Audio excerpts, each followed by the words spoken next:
Bonjour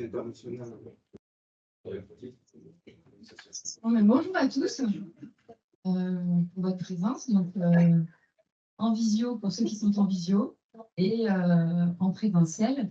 Donc, je suis Marielle Pommier, responsable de la communication Vicona.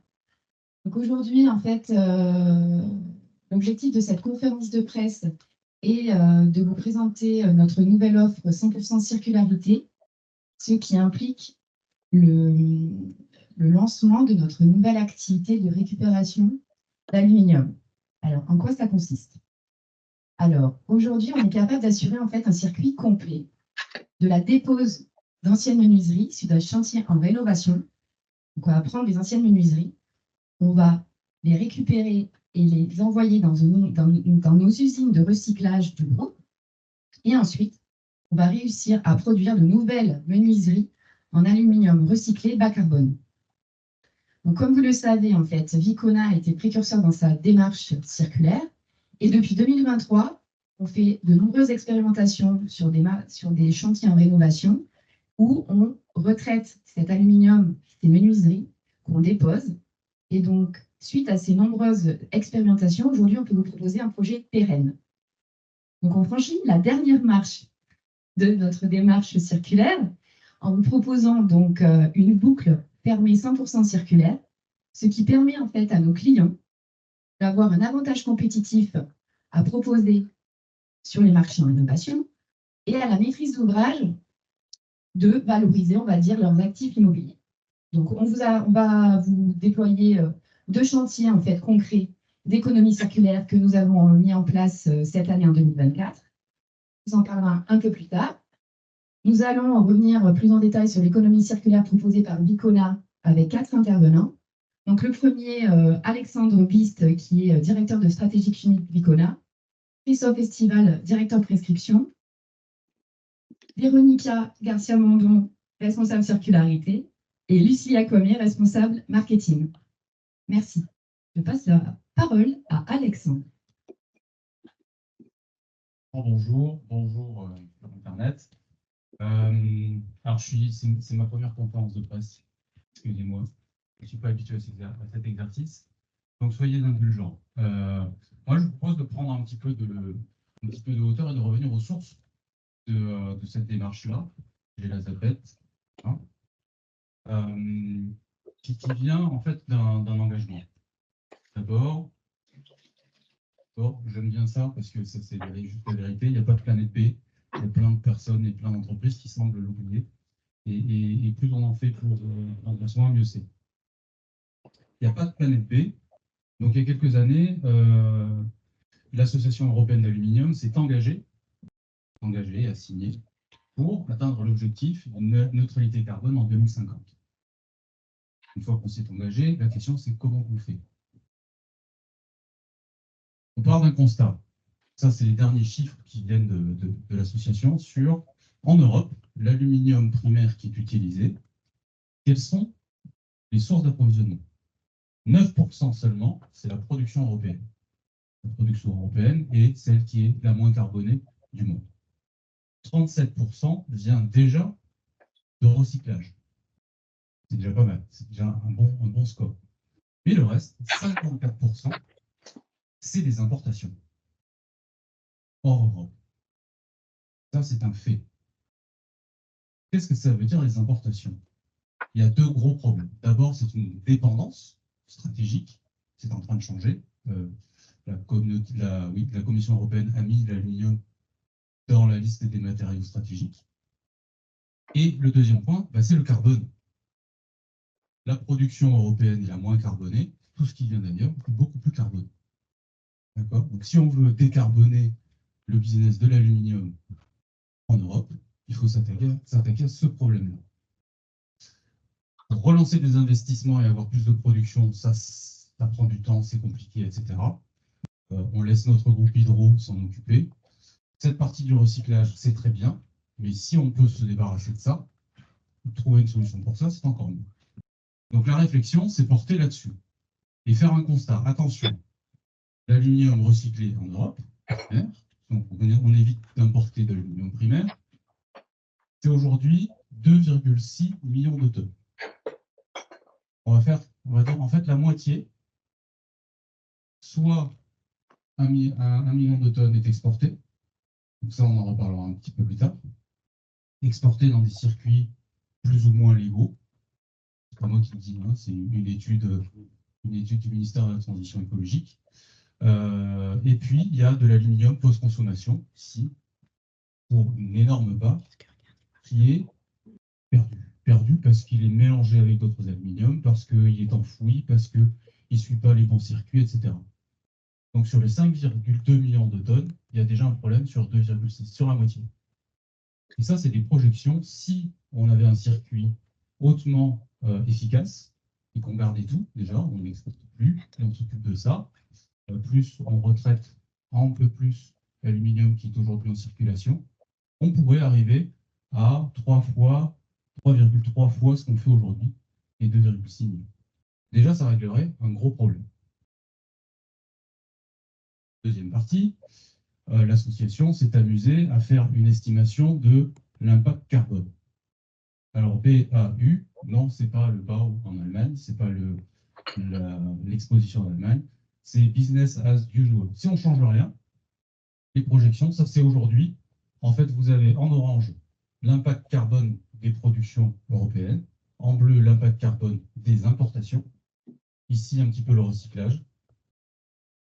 On sait que la demande d'aluminium va augmenter dans les prochaines années, pour tous les domaines. Et ça, c'est si on ne fait rien, voilà ce qui va se passer. Donc la grosse part des émissions de carbone, équivalent carbone, va venir des importations. Si on recycle, on atteint un bon niveau de recyclage de l'aluminium qui est aujourd'hui sur le marché, plus de celui qu'on perd, plus on arrête d'exporter, l'impact, c'est moins 46% sur les émissions de carbone. C'est considérable. Et on se place ici sur des consommations de 2050, pas les consommations d'aujourd'hui. Donc, on aura augmenté les consommations d'aluminium, mais au global, on aura moins d'impact carbone si on fait ce travail-là. Et donc, nous, vous avez notre slogan qui veut dire bâtir au-delà de demain. On s'inscrit là-dedans. Vraiment. Bâtir au-delà de demain, c'est prévoir le coup d'après. Alors, le coup écrit des deux façons. Le coup d'après, c'est qu'est-ce qu'on fait une fois qu'on a mis du circal et nos produits en circal sur les bâtiments. Parce qu'il faut penser à la génération future. Et le coup d'après aussi, COUT, c'est une façon de dire tout ce qu'on installe aujourd'hui, il faut le valoriser pour demain. Si ce n'est pas valorisé, ça ne l'aurait. Si ce n'est pas dans une base de données, c'est compliqué. En préparant cette conférence de presse, on a cherché à plusieurs à estimer, à trouver une étude sur combien d'aluminium en tonnes, en surface, n'importe quoi, est aujourd'hui disponible sur les bâtiments en France. Zéro statistique. Zéro. C'est clé pour l'avenir. Demain, on veut savoir exactement qu'est-ce qu'on a à disposition dans nos villes et dans nos bâtiments. C'est une question qu'on aurait dû traiter il y a 40 ans, dans les années 80, pour dire maintenant tous les bâtiments ont une carte d'identité des matériaux. Voilà. Ça se fait aujourd'hui avec plein d'entreprises, dont Upcyclea, avec qui on travaille. Et c'est ça aussi, prévoir le coup d'après. Vous allez voir en conclusion qu'on a déjà réfléchi à ça. Pour ceux qui ne connaissent pas Vicona, très vite, plus de 70 ans d'existence, une entreprise allemande au départ, qui a été ensuite rachetée par le groupe Hydro, et qui s'est très vite spécialisée dans l'aluminium, d'abord avec un bureau d'études, et ensuite en produisant ses propres systèmes en aluminium. Et la signification de Vicona, donc c'est Wieland Constructions in Aluminium. La marque est présente dans 48 pays. Alors, ça veut dire qu'elle est distribuée au travers de partenaires. Et on est présent en France depuis 1967, d'abord au travers d'un contrat de distribution et ensuite présent en propre. Ce qu'on fait, ce qu'on adore faire, notre directeur technique est dans la salle, c'est vraiment de customiser, de développer des choses spécifiques aux besoins de l'architecte, aux besoins du bâtiment, ou aux besoins des performances que le bâtiment doit atteindre. Si on parle de Circal et du recyclage, depuis 2018 qu'on commercialise cet alliage, on va l'appeler alliage, c'est pas vraiment un alliage parce que l'alliage du bâtiment est vraiment très spécifique, 60-60, il respecte ça à 100%, mais par commodité, on va l'appeler comme ça. On a fait plus de 300 projets un peu partout dans le monde avec Circle. Et l'Icona, c'est pas très grand, hein, c'est 800 personnes dans le monde qui travaillent pour cette marque et qui travaillent pour les clients, dont 200 en France. C'est-à-dire que le marché français est extrêmement important pour la marque aussi. Voilà. C'est la plus française des marques allemandes. Je le trouver. Alors, on fait des projets un petit peu partout dans le monde. Alors, on travaille avec de beaux architectes et de beaux maîtres d'ouvrage. Ça, c'est par exemple une tour qu'il y a à New York. New York, on a une équipe qui est dédiée sur les États-Unis. New York étant le plus grand marché des projets un peu complexes, c'est là qu'on a plus de références.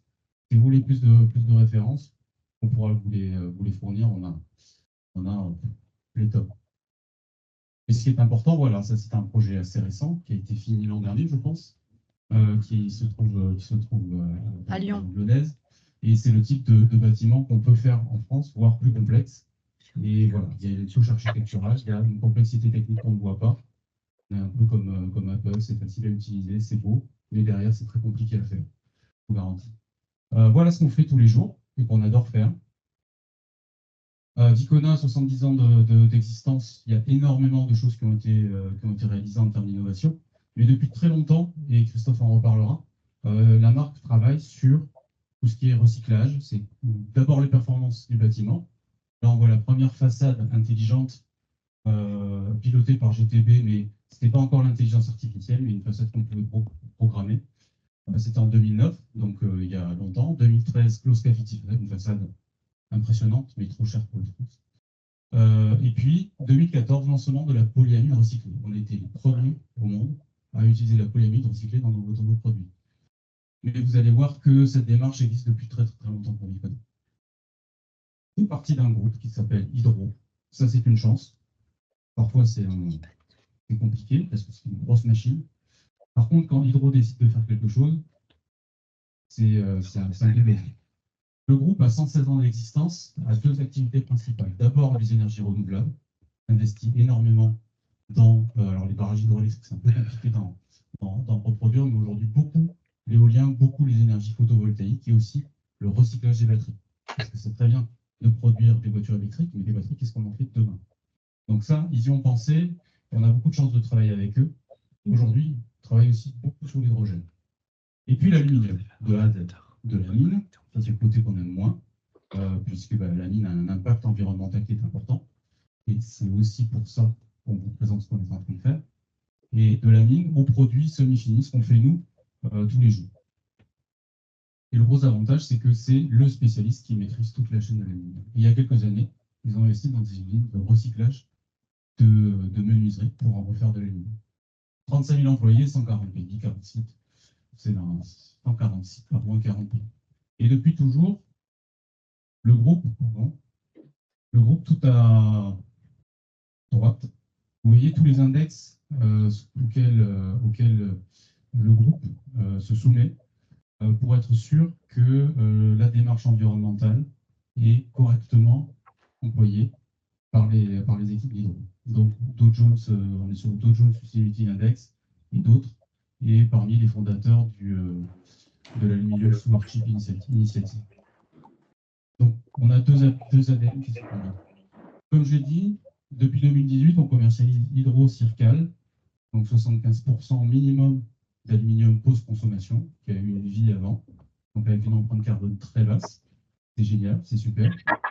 On a les usines, on sait l'utiliser, on sait le transformer dans nos produits. Et aujourd'hui, ce qu'on veut vous présenter, c'est quoi le coup d'après? Circal, c'est super, c'est une première étape, et comme le disait Emmanuel, il y a encore une marche à passer pour pouvoir proposer à tout le monde un circuit ultra vertueux, un circuit fermé. Et là, je passe la parole à Christophe Estival qui va vous expliquer ce qu'on a fait tout l'an dernier et où est-ce qu'on en est aujourd'hui de cette dernière marche qu'on est en train de franchir. Voilà, merci et à plus tard pour les questions. Merci beaucoup Alexandre. Mesdames, Messieurs, bonjour. Christophe Estival, donc je suis directeur de compte de la pleine marque Icona. Donc je profite, je reste dans l'élan de ce qu'on a commencé à se dire.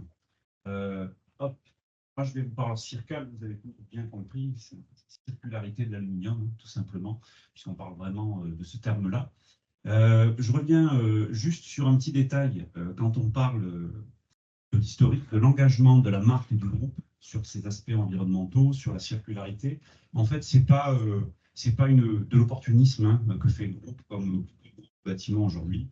Très clairement, on y est engagé depuis longtemps. Vous voyez, j'ai retrouvé ceci dans quelques archives de la marque. La première démarche circulaire, enfin construire durable, date de 2001. Voyez, donc, dès le début du XXIe siècle, Vicona commençait déjà à réfléchir sérieusement à ce que pouvait être une démarche circulaire et, comme le disait Alexandre, durable.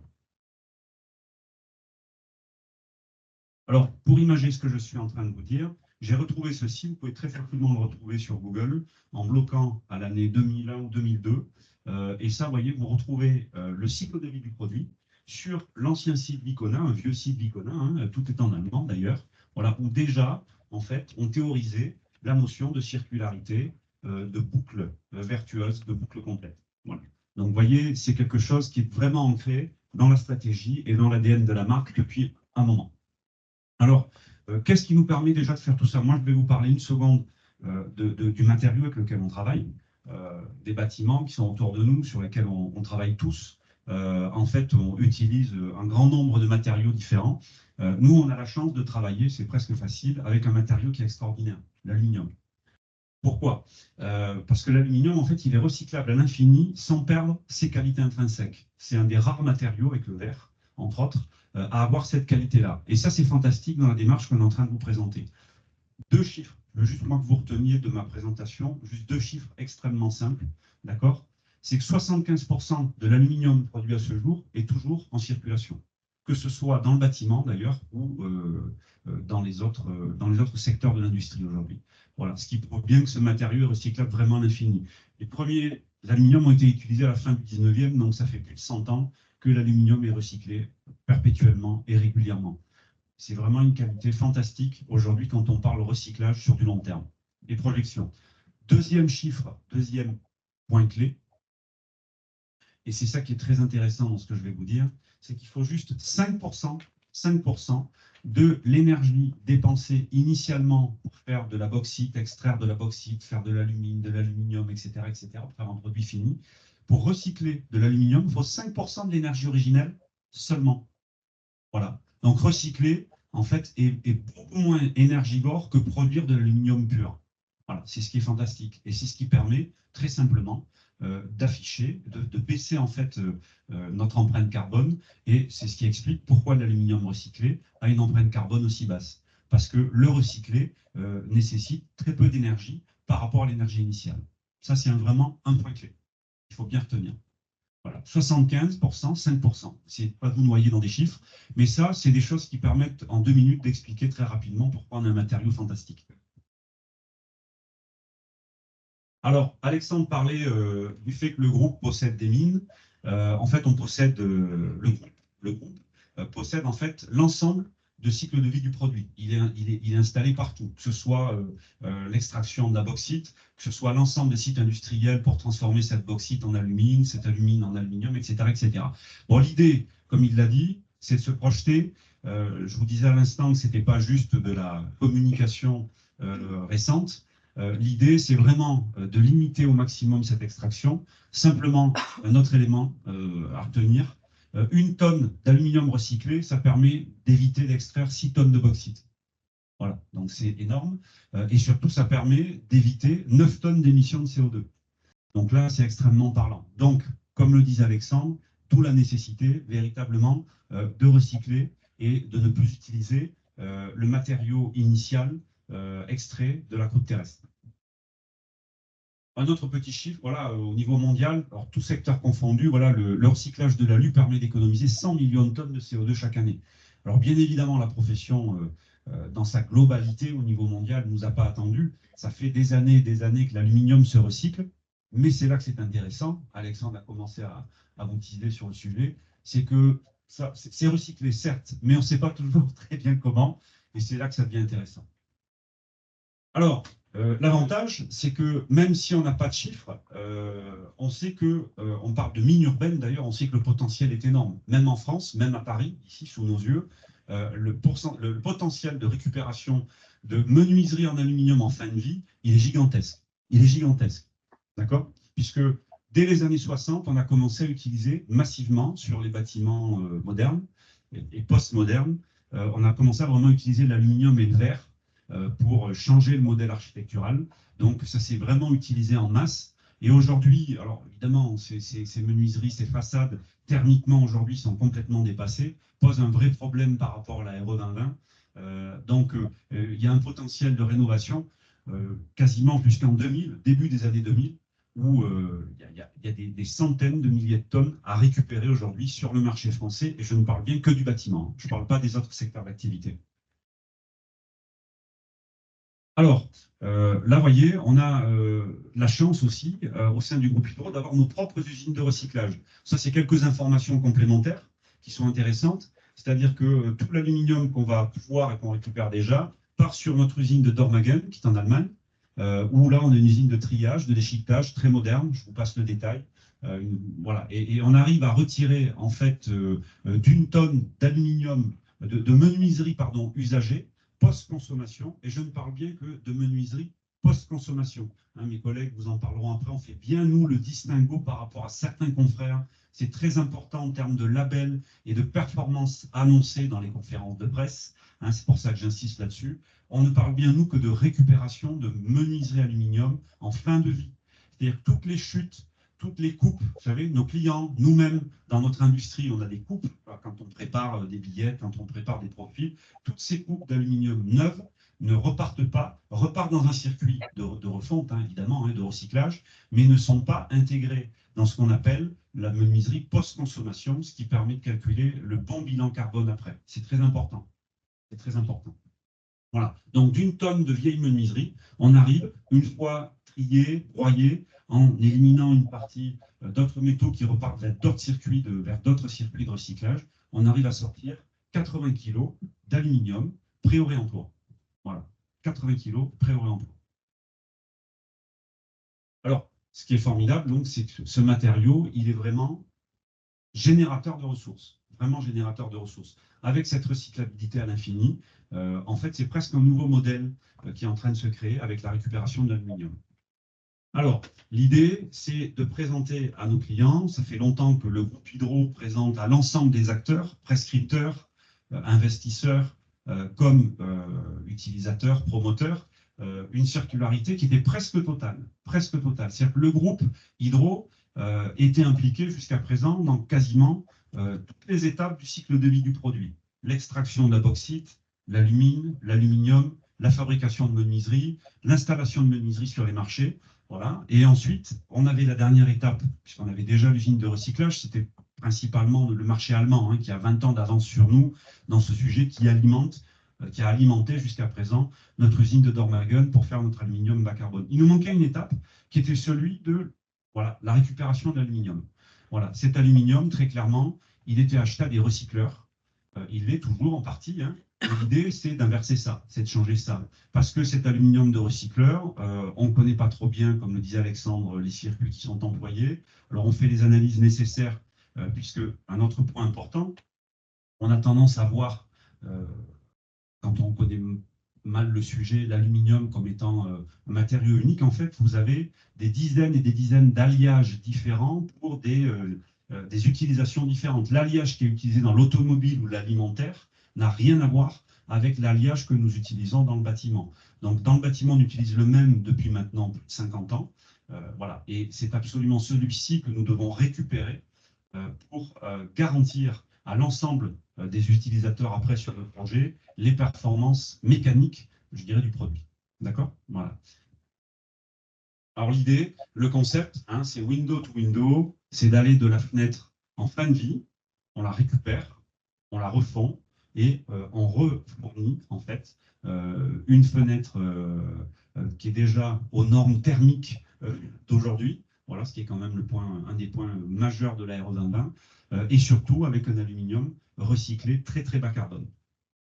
Alors, rentrons un peu dans le détail de ce bas carbone, justement, une fois qu'on vous a parlé de tout ce principe et de notre volonté, voilà ce qu'on a sorti. Aujourd'hui, sans essayer de vous noyer non plus, je vais vous donner deux éléments pour comparer en matière d'empreinte carbone par rapport à ce qui se fait sur le marché.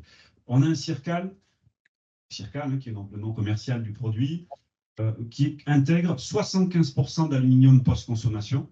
D'accord ? Ça nous permet, avec toute la démarche que je vous ai présentée jusqu'à présent, d'avoir une empreinte carbone de 1,9 kg de carbone pour 1 kg d'alu. D'accord ? L'année dernière, nous sommes allés encore plus loin, avec l'expérience d'ingénierie que le groupe possède désormais. Nous avons tenté, nous avons lancé un aluminium qui est recyclé à 100%. Là, c'est 100% de menuiserie post-consommation. Et là, on arrive à un chiffre record de 0,5 kg de carbone pour 1 kg d'alu.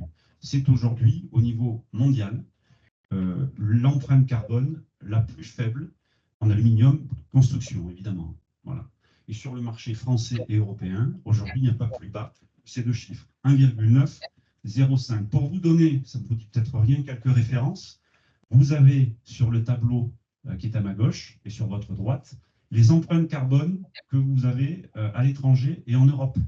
La Chine, évidemment, avec premier producteur d'aluminium au monde, mais surtout énorme consommateur de charbon pour son électricité, a forcément une empreinte carbone qui dépasse, qui a 20 kg de carbone pour 1 kg d'alu. La moyenne mondiale, vous voyez, est autour de 16-17 kg. La moyenne de ce qui est consommé en Europe, puisqu'il y a aussi des aluminiums qui viennent de l'étranger en Europe, hein, on est à 8,6. Et ce qui est produit en Europe, on est à 6,7. Donc vous voyez que nous, avec nos 1,9 et nos 0,5, mais on est très très largement devant. Voilà. Et de très très loin.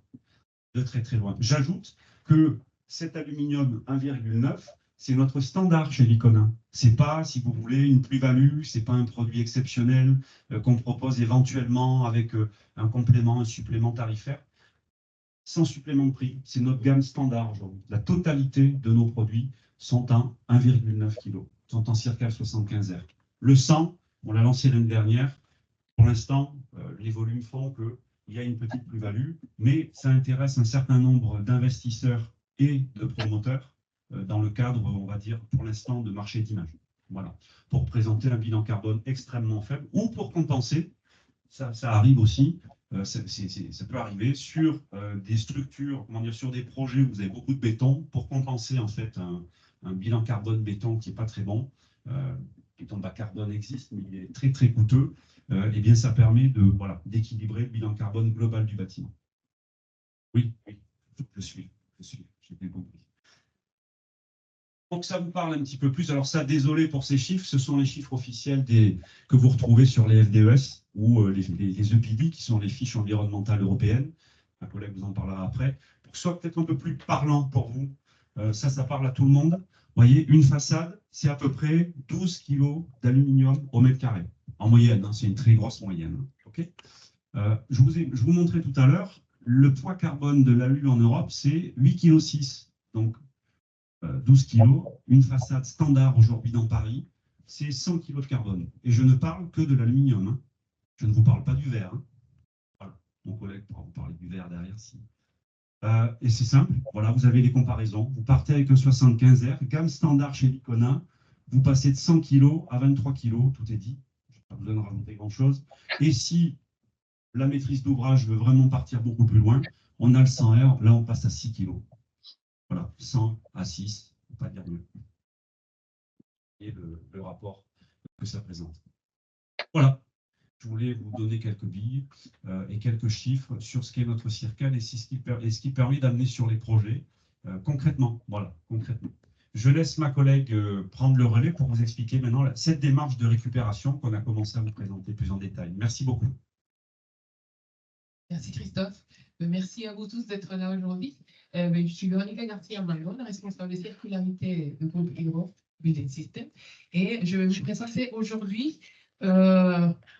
Déjà, Alexandre et Christophe, ils ont très bien parlé du contexte, de le pourquoi et le comment. Et là, aujourd'hui, on va rentrer un peu plus dans le détail de la démarche en elle-même.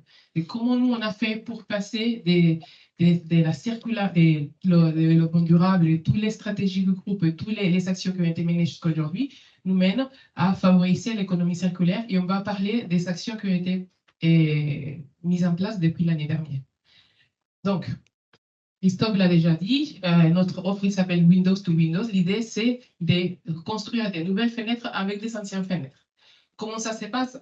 On va rentrer un peu dans le détail de la démarche en elle-même.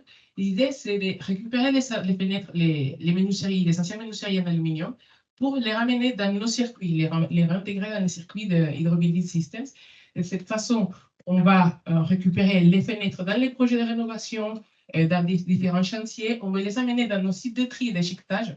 Non, pas uniquement d'Ormagen, parce que sachez que le groupe Hydro, il possède des fonderies à Clairvaux, à Luxembourg, et à Suqueca, en Espagne. Il y a aussi à Tessa, en Italie. Donc, c'est des points dans lesquels on va être capable de produire du hydrocircal.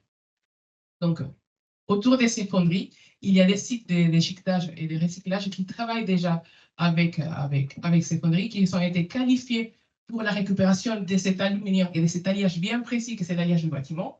Et on travaille uniquement avec ces sites. On ne travaille pas avec d'autres. Ensuite, une fois qu'on récupère l'aluminium, on l'amène à ces sites de tri d'échiquetage. L'aluminium, il est transformé en chips d'aluminium. Et ces chips d'aluminium, ils vont, on va dire, nourrir le cycle de production de nos fonderies. Donc, grosso modo, l'idée, c'est d'acheter les fenêtres des anciens dans les projets de rénovation ou dans les sites des anciens pour aller à la source, récupérer cet aluminium à la source et le réincorporer dans les circuits du groupe Hydro. Comme Alexandre l'a dit, on a la chance d'avoir des dans un groupe qui maîtrise la chaîne de l'aluminium des AFL.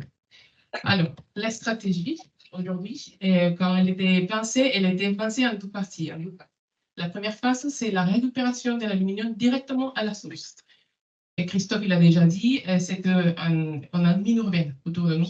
Et c'est dommage de ne pas en profiter. Donc, à la source, ça veut dire qu'on va aller chercher l'aluminium dans le site de projet, par exemple, et on va l'acheminer, comme je l'ai déjà dit, dans les sites de tri d'échiquetage. Ensuite, aller dans les fonderies. Et la deuxième partie du projet, on va rentrer un peu plus dans le détail plus tard, ça concerne, pardon, excusez-moi, et là, bien entendu, on parle uniquement de l'aluminium post-consommation. Christophe, il a déjà introduit un petit peu la notion de préconsommation et post-consommation et préconsommation. Lucilia, plus tard, il va vous donner plus de détails. Moi, je ne vais pas vous ennuyer avec ça. On va aller plus dans le détail des actions logistiques de projet circularité. Et la deuxième partie du projet concerne la récupération de l'aluminium dans le site de nos clients. Ça veut dire que nos clients, ils vont récupérer l'aluminium qu'ils prennent dans les chantiers, ils les amènent dans leur site, dans les installations, et ensuite, là, on va aller le récupérer. Mais ici, il faut faire très attention parce qu'on parle d'aluminium post-consommation et aluminium post-consommation. Ce sont deux flux complètement différents. C'est certes de l'aluminium, mais leur utilisation dans le recyclage, il va être complètement différente. Donc, c'est vraiment nécessaire aujourd'hui de commencer à faire un peu l'éducation autour de nos clients pour leur expliquer que vraiment, il faut séparer les deux flux. Et ce sont deux matières qu'on va utiliser différemment. Cette partie, la première partie, on a commencé à la mettre en place dans le groupe depuis l'année dernière. C'est là où je suis arrivée pour un peu transformer l'idée et le projet de la partie papier, on va dire, théorique à la pratique. Et la partie dans la récupération dans les ateliers de nos clients, elle est en phase de test. On va parler un petit peu de la première partie, c'est qu'on a déjà mis en place et dans laquelle on a appris beaucoup de choses. Quand on dit qu'on va récupérer l'aluminium dans le site des projets, on va dire qu'on va aller le chercher à partir des 5 tonnes. On s'est donné cette limite, cette quantité pour que la récupération elle soit viable. Et ça se passe dans le site du projet ou dans l'endroit où le client il a décidé de stocker l'aluminium. Le démontage il va être fait soit par le client, soit par le promoteur, soit par une entreprise tierce, une entreprise de démolition. Et c'est à ce moment-là qu'on détermine qui est le propriétaire de l'aluminium.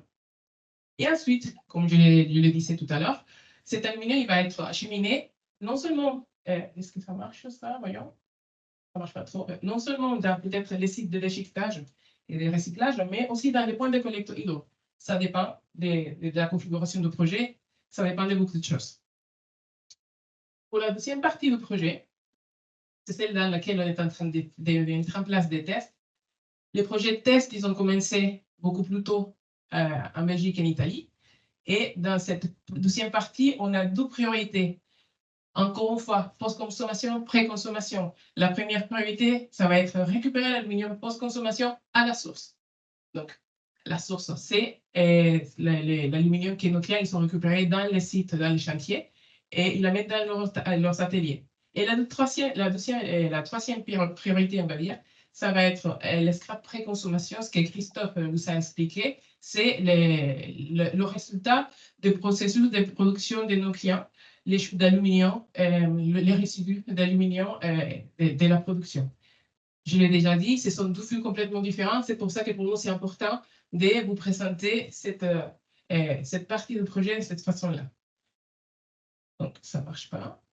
Alors, en France, on est en train de mettre en place le test pour la collecte d'aluminium post-consommation dans l'atelier de nos clients, avec des clients stratégiques pour lesquels on est en train de déterminer la route de collecte, quels sont ces clients, parce qu'on ne peut pas faire le test avec tout le monde, bien entendu. Au début, on va faire le test avec des clients qui veulent travailler avec nous. Sachez-le, il y a beaucoup de clients qui sont intéressés dans cette démarche et qui nous demandent de faire partie du test. Et bien entendu, il y a tout le flux logistique à tester et pour, comme on a fait avec la première partie, apprendre, se tromper, corriger et ensuite continuer devant. Alors, mais qu'est-ce qu'on récupère vraiment? C'est quoi qu'on récupère? Christophe a déjà parlé de l'importance de récupérer l'aluminium dans cette ligne urbaine qu'on a autour de nous. Et là, on va parler exclusivement d'aluminium post-consommation parce que la partie pré-consommation, ça va venir plus tard. C'est pas notre priorité aujourd'hui, même si c'est un aluminium qui a de la valeur. Mais on se concentre sur le post-consommation. On va récupérer l'aluminium d'un alliage bien précis. Cet alliage, il est vraiment précieux pour nous parce que non seulement il est spécifique au bâtiment, mais une fois qu'il part ailleurs, on ne peut pas le récupérer. Une fois qu'il est pollué avec d'autres métaux, et on va dire la recette, quand la recette de cuisine, on va le dire comme ça, et change, on ne peut pas faire autrement. Ça reste comme ça, on ne peut plus le récupérer. C'est la façon la plus simple d'imaginer qu'est-ce qui se passe quand l'aluminium il va ailleurs. Donc, pour nous, c'est un alliage qui est précieux qu'il faut garder dans le bâtiment. Quand on récupère cet aluminium issu des chantiers de rénovation ou chez l'atelier de nos clients, on récupère un aluminium qui est propre. Ça veut dire un aluminium qui n'a pas toutes ces contaminations, toutes ces pollutions, on va dire. C'est pas nous qui décidons qu'est-ce qu'est une pollution d'aluminium, c'est, on va dire, ce qu'on nous donne dans les cahiers des charges des sites de recyclage. Si l'aluminium, il arrive avec du verre, bien entendu de l'amiante, ça c'est même pas envisagé, mais du béton, des fils en cuivre, etc., c'est un aluminium qui, certes, c'est la matière première, mais qui va être valorisé, il va avoir une valeur beaucoup plus moins importante. Donc, forcément, si l'aluminium il est propre, on récupère de l'aluminium post-consommation et avec très peu de contamination des petites pièces dans lesquelles on retire les joints, okay, dans lesquelles on a vraiment que le profilé, on peut revaloriser l'aluminium beaucoup plus facilement. Il faut aussi dire que quand on dit qu'il faut récupérer l'aluminium propre, ce n'est pas simplement une envie du groupe, c'est un besoin. Aujourd'hui, les règles du jeu, ils changent. Ça, c'est clair, avec la réglementation qui change et qui met en place des normes, on va dire, plus strictes. Il y a aussi la notion de valorisation des éléments et de la matière. Mais pour le revaloriser, il faut les séparer correctement. Donc, je vais vous montrer une photo. Très parlant, on va aller dans les extrêmes. Et c'est l'aluminium qu'on récupère dans différents chantiers, par exemple. Là, ça, c'est des photos issus de nos chantiers qu'on a récupérés, les chantiers pilotes qu'on a fait avec Bicona. À gauche, on a un camion qui était parfaitement chargé avec des éléments de façade et même il y a des profilés qui ont été coupés. On a optimisé le volume dans la benne et dans le camion. On a des profilés de l'aluminium qui est propre. Ça, c'est un aluminium qui déjà on peut le valoriser mieux. Qu'est-ce qu'il y en a à droite? À droite, on a une méthode de démolition destructive. Ça veut dire, à droite, on est allé chercher l'aluminium mécaniquement. On a arraché le mur. Donc, quand on parle de valorisation, on ne peut pas valoriser ces deux matières de la même façon. Ici à gauche, forcément, c'est un aluminium qui est issu d'un démantèlement sélectif. C'est des notions qu'on commence à entendre de plus en plus. Donc, un démontage sélectif. il permet la révalorisation de l'aluminium correctement. À droite, pardon, on a ce qu'on appelle un déchet. Parce que ici, on ne peut pas récupérer les joints correctement, on ne peut pas séparer les éléments. Et on dirait plutôt même une poubelle. Donc là, ça ne incite pas vraiment, ça ne donne pas la valeur qu'il faut au matériel. Donc, une fois qu'on a dit ça, il faut se demander, quelle est la démarche à suivre. Et on va se dire que quand on a déterminé qui c'est le propriétaire du scrap, qu'on a déterminé les conditions dans lesquelles on va reprendre l'aluminium et la configuration du projet, on peut commencer à parler d'une offre. Et c'est une offre circulaire, complète. On va dire que c'est la dernière pierre à l'édifice qu'on est en train de construire depuis un certain temps. Et on va proposer au propriétaire de l'aluminium de reprendre cet aluminium à un pourcentage de prix de l'élément en cours. Et ça va être le jour de la collecte.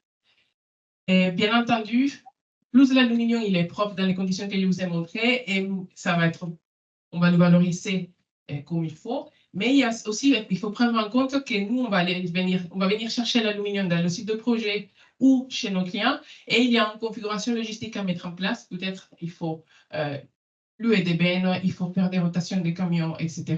Donc tous ces éléments-là, et on ne va pas rentrer dans le détail parce que ça peut être très très long, tous ces éléments-là sont pris en compte pour déterminer un prix. Et bien entendu, plus la configuration logistique elle est compliquée, moins intéressant il va être le prix. Et plus facile, plus simple, la configuration logistique elle va être, le prix va être plus intéressant. C'est important de savoir que cette offre, c'est une offre qu'on propose à nos clients. Notre intention, ce n'est pas de devenir ferrailleur. Ce n'est pas notre métier. C'est une offre circulaire complète. On a parlé déjà des éco-conceptions, de tous les efforts qui ont été faits par le groupe et par la marque depuis un certain temps pour vraiment fermer la boucle. Là, c'est le dernier pas pour fermer cette boucle-là. La partie logistique, elle peut être assez complexe. On va faire l'analyse au cas par cas. Et bien entendu, des fois ça peut marcher, des fois ça ne peut pas marcher, ça dépend. Il faut vraiment faire l'analyse au cas par cas et on ne peut pas établir un prix standard pour tout le monde. Donc, on va laisser la partie logistique de côté. Et ce qui est intéressant de se dire, c'est que parce qu'on disait que les règles de jeu ils changent et qu'aujourd'hui, de plus en plus les entreprises, ils doivent être mettre en place des actions pour favoriser l'économie circulaire. Ce qui va être important pour nos clients et ou pour le propriétaire du scrap.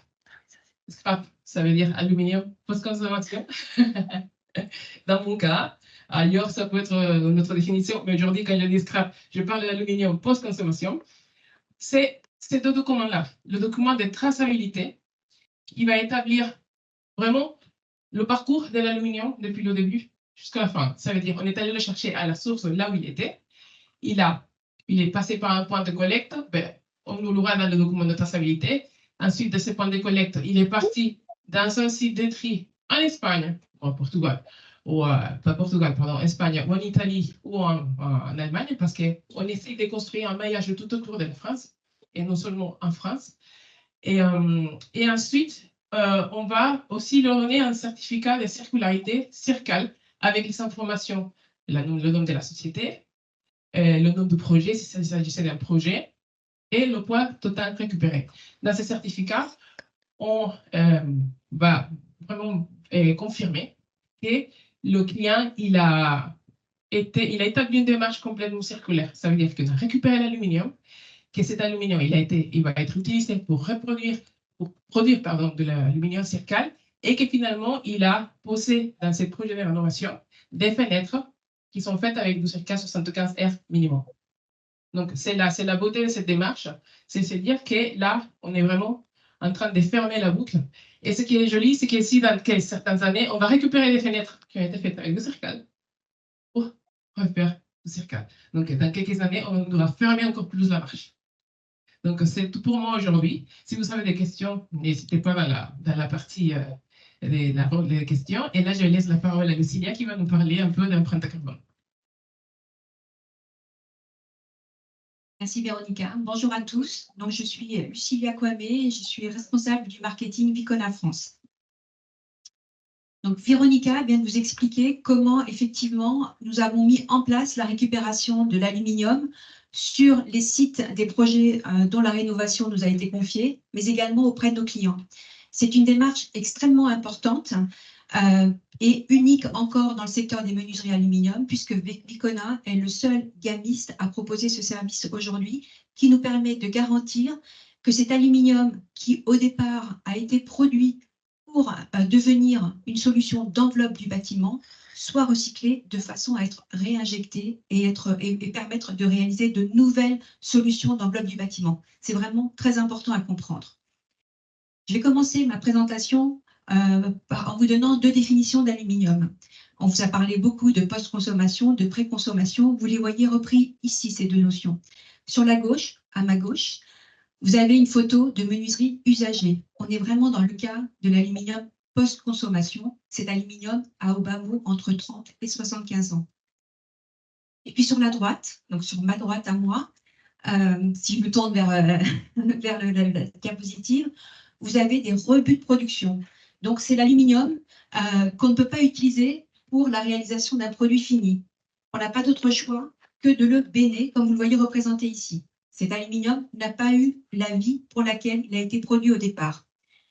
C'est important également de bien maîtriser ces 2 notions et ces 2 définitions, parce que ces 2 aluminiums vont être utilisés pour la production d'aluminium, de billettes d'aluminium recyclés. Et à ce titre, en fait, nous commercialisons 2 types de billettes d'aluminium recyclés. Nous avons ce que je vais appeler des billettes d'aluminium mixtes et des billettes d'aluminium réalisées uniquement avec de l'aluminium recyclé post-consommation.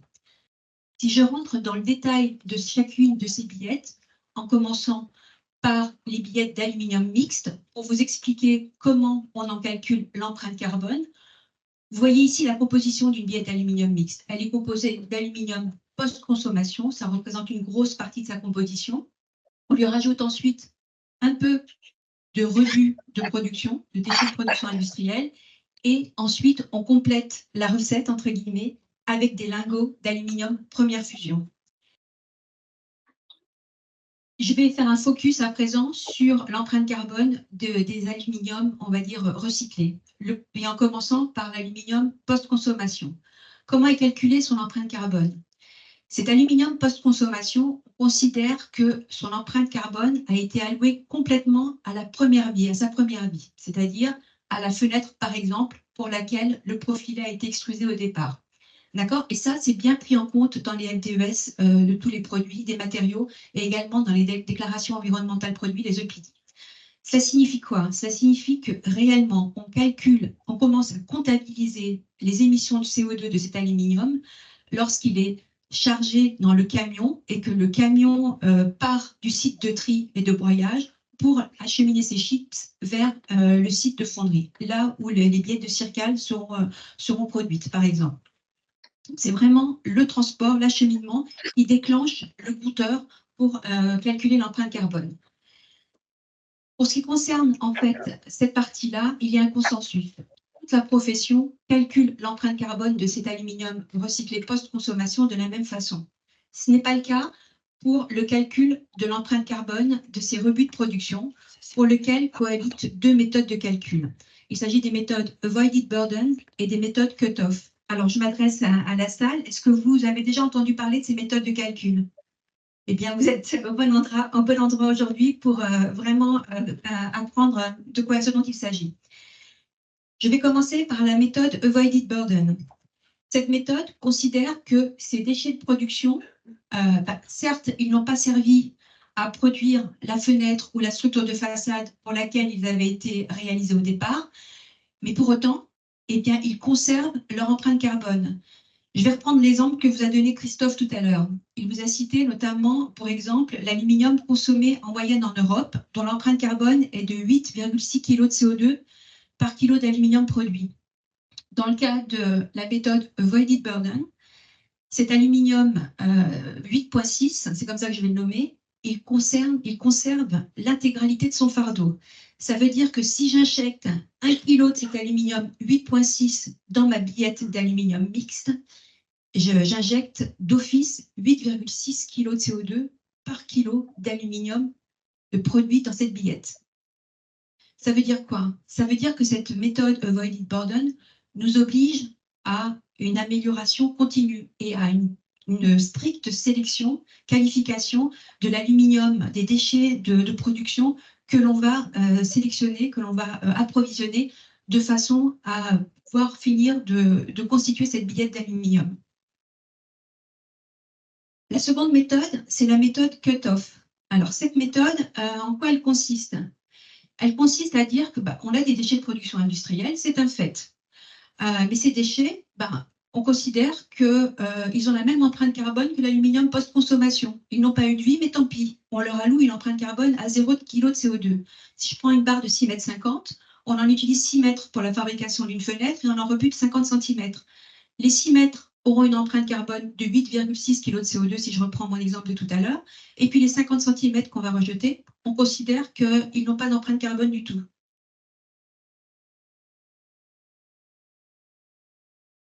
Vous savez, le groupe Hydro est précurseur dans la commercialisation, dans la production et dans la commercialisation de billets d'aluminium recyclés. Et dès le départ, Hydro a choisi la méthode Avoided Burden pour calculer l'empreinte carbone de ces billets d'aluminium. Ce n'est pas le cas de nos concurrents. Les autres gamistes d'aluminium, aujourd'hui, ont tous, pour la plus grande majorité, adhéré à la méthode cut-off. Mais je peux vous dire aujourd'hui que Hydro est en fait dans la bonne mouvance. Pourquoi? Parce que l'organisme international EPD, qui a été précurseur dans l'analyse du cycle de vie des matériaux, pour notamment éditer des déclarations environnementales produits, a banni cette méthode cut-off depuis le 1er janvier 2024. Et l'Europe est dans cette mouvance également. Elle est en train d'acter justement le bannissement de cette méthode de calcul pour mesurer l'impact environnemental de ce matériau. C'est une méthode en fait que nos confrères gamistes aluminium ont empruntée à la filière bois. Voici ce que ça donne lorsque c'est ventilé, lorsque ce calcul est ventilé sur les billettes d'aluminium Circal 75R, qui est un aluminium mixte. Donc, la somme de toutes ces étapes qui vont générer du CO2 nous permet de commercialiser une billette dont l'empreinte carbone avoisine 1,9 kg de CO2. Cette empreinte carbone a été attestée par un organisme extérieur qui est DNVGL.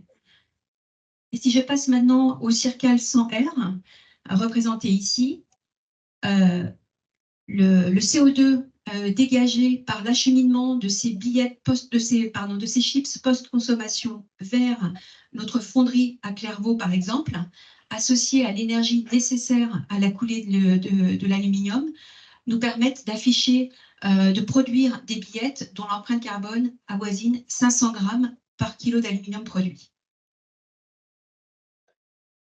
Alors, il est encore possible de réduire cette empreinte carbone 1,9, 0,5 kg de CO2. Comment? En actionnant le levier de l'hydrogène vert. L'hydrogène vert, on en entend beaucoup parler, c'est un carburant sans émission. Et aujourd'hui, Hydro le teste, cet hydrogène vert, pour la production de ses billettes, et le teste avec succès, puisque depuis le début de l'année, nous avons réussi à produire 200 tonnes de billettes en utilisant ce carburant sans émission. Et là encore, Hydro est précurseur, parce que c'est le seul groupe à utiliser ce carburant sans émission à l'échelle industrielle, le seul groupe au monde. Aujourd'hui, vous en avez déjà entendu parler, nous commercialisons des solutions qui contiennent un taux minimum de 75% de matériaux recyclés et dont on sait aujourd'hui que les composants de nos fenêtres sont recyclables à 95%. Notre objectif n'est pas de nous arrêter là, mais d'aller plus loin. À l'horizon 2030, nous souhaitons commercialiser des solutions d'enveloppe du bâtiment composées d'un taux minimum de 85% de matériaux recyclés et intégralement recyclables. Alors ça, c'est du fait de l'aluminium, bien sûr, mais pas que. Et Vicona, en fait, depuis très longtemps maintenant, a su nouer des partenariats avec des fournisseurs également certifiés Cradle to Cradle pour justement associer à notre aluminium des composants de fenêtres ou de façades tout aussi vertueux. Je vous cite quelques exemples. C'est le cas, par exemple, des barrettes en polyamide recyclées. Ces barrettes en polyamide recyclé nous permettent d'économiser la ressource eau, mais également d'économiser la ressource énergie fossile. Je vous parle également de nos solutions d'étanchéité à sec en EPDM, qui nous permettent de ne plus recourir au silicone pour réaliser l'étanchéité de nos solutions. Troisième exemple, dans nos façades, notre nouvelle génération de façades, nous utilisons des intercalaires haute isolation. Ils sont réalisés en PET recyclé.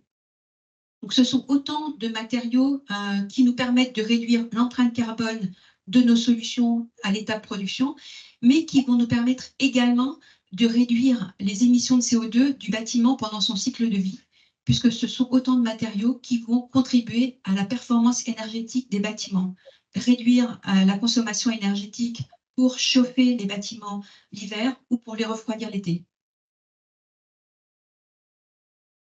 Sur cette diapositive, vous avez vraiment une illustration parfaite de ce qu'apporte le Circal dans nos solutions d'enveloppe du bâtiment. Le Circal, Alexandre l'a dit tout à l'heure, il a été commercialisé en 2018. Et on a démarré sa commercialisation en 2018, elle s'est généralisée en 2019. Entre 2019 et 2023, si je prends le cas d'une fenêtre aux dimensions standards, nous avons, grâce à l'aluminium, nous avons réussi à réduire son empreinte carbone de plus de 50%. On passe de 220 kg de CO2 pour produire cette fenêtre en 2019 à 105 kg aujourd'hui avec le 100R. Sur ce slide-là, nous ne mettons en avant évidemment que les avancées environnementales de l'aluminium, mais les autres composants de nos fenêtres, évidemment, sont très importants, jouent un rôle très important. Et notamment le verre. Stéphane de France, qui est le représentant de la société AGC, est ici aujourd'hui avec nous. Et je pense que c'est avec grand plaisir qu'il répondra aux questions que vous souhaiterez lui poser concernant justement l'avancée environnementale de cette industrie verrière.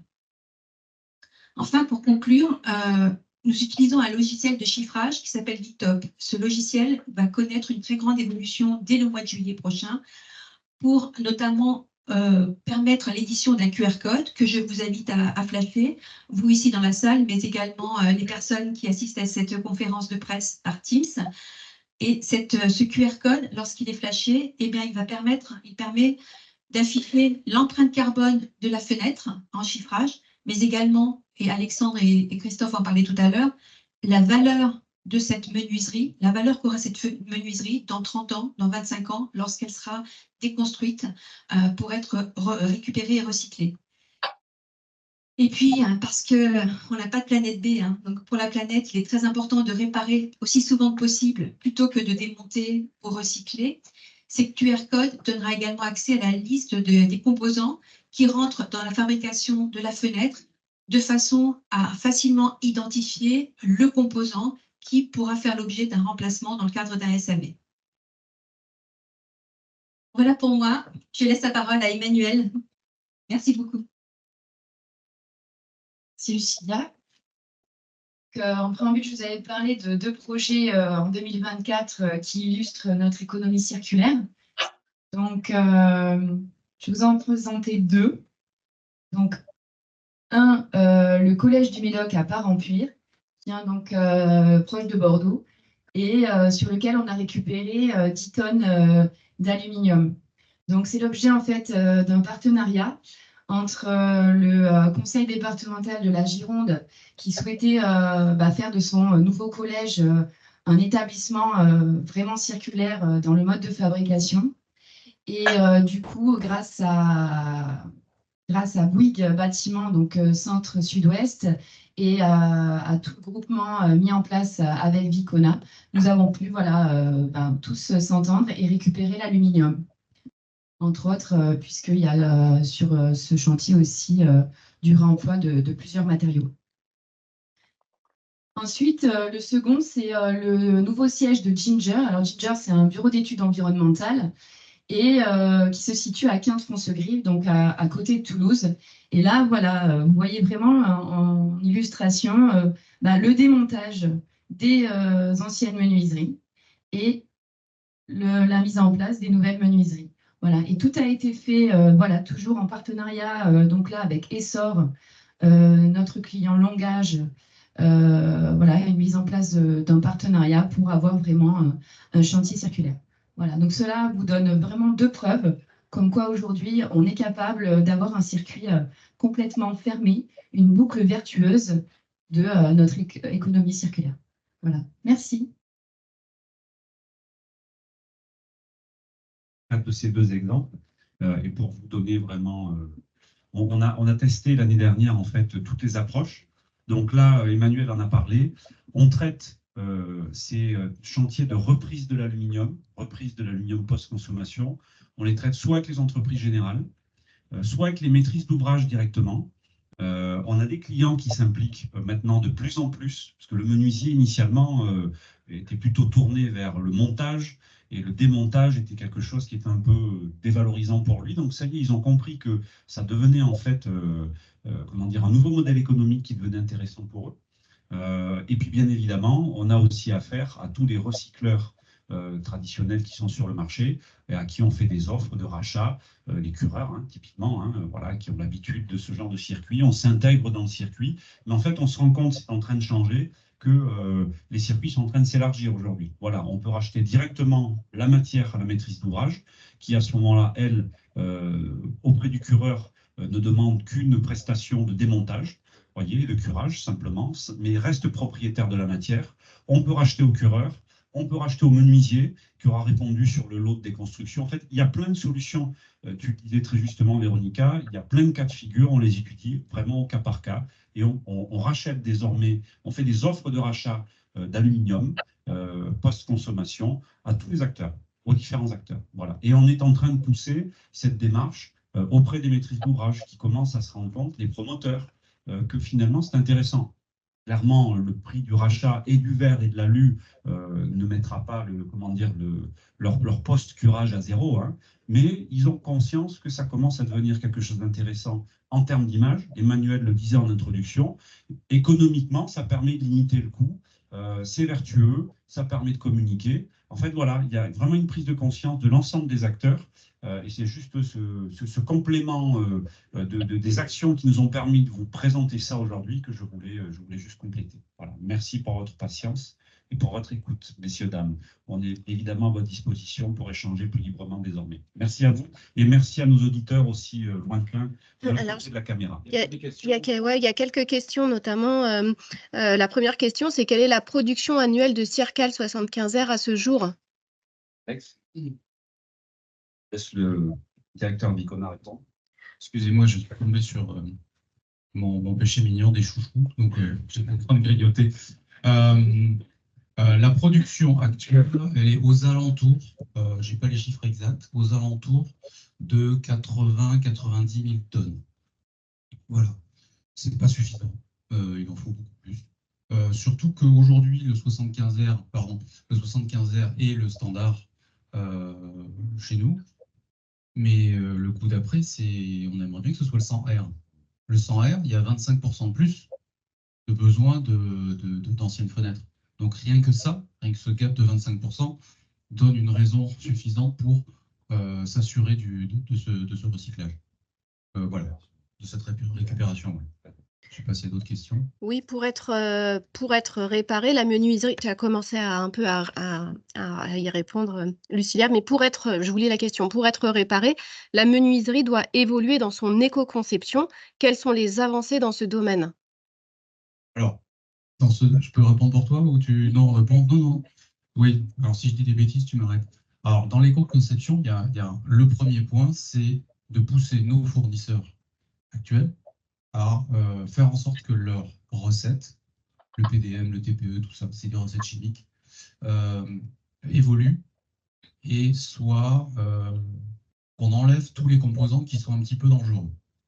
Ces composants, une fois enlevés, ça va permettre d'avoir une filière de recyclage qui est saine pour ces composants-là. Je parle typiquement de l'EPDM, mais ça arrive. Pardon, EPDM, TPE, etc. Derrière, c'est les joints, tout ce qui est, on va dire, plastique. Mais ce n'est pas vraiment du plastique, c'est autre chose. On a poussé, au travers de la certification Cradle to Cradle, qui est très stricte, nos propres fournisseurs à bouger. On avait des fournisseurs qui ne connaissaient pas le Cradle to Cradle, qui ne voulaient pas en entendre parler, etc. On leur disait simple, vous y allez, ou vous passez à la concurrence. C'est notre rôle aussi d'industriel de dire à nos fournisseurs de les faire évoluer. Donc, dans l'éco-conception, c'est choisir les bons produits, en fait, les bons fournisseurs et les bonnes méthodes. Et dans l'éco-conception, pardon, il y a un point qui est extrêmement important, c'est penser le coût d'après. Encore une fois, c'est quand ça va être démonté, que ce soit facilement démontable, facilement triable, etc. Lucilia en a parlé. Ne pas avoir de silicone ou de butyle dans nos produits permettent de faire en sorte que les produits sont propres déjà à la pose, mais aussi demain au démontage.